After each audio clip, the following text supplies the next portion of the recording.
મોરિયા ગામે સસ્તા અનાજની દુકાનના ઓનર રાજેશભાઈ પોપટભાઈ બારોટે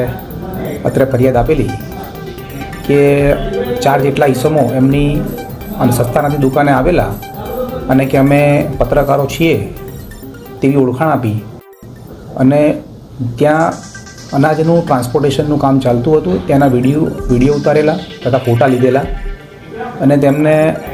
ધમકાવ્યા કે તમે આ ગેરકાયદેસર રીતે અનાજનો જથ્થો સગે વગે કરો અને અમે તમારું આ મીડિયામાં આપી દેવીશું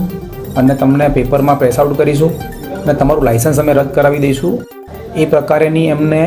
ધમકીઓ આપી અને એમની પાસેથી બળજબરીપૂર્વક રૂપિયા 2000 કઢાવી લીધેલા અને ફરિયાદી પોતે તે ક્ષણે પત્રકારનું નામ આપતા ગભરાઈ ગયેલા અને પોતાની બદનામી ન થાય તે સારું તેમને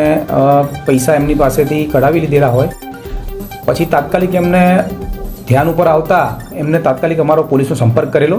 જેથી અમોએ તેમનો ફરિયાદ વિગતવારની લઈ અને 4 આરોપીઓને ધોરણસર અટક કરેલ છે અને જેમાં પૂછપરછ કરતા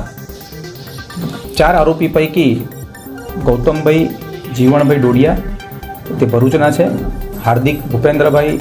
એ નડિયાદના છે, નૂર મોહમ્મદ અબ્દુલ્લા તે ભરૂચના છે અને હાર્દિક અને એક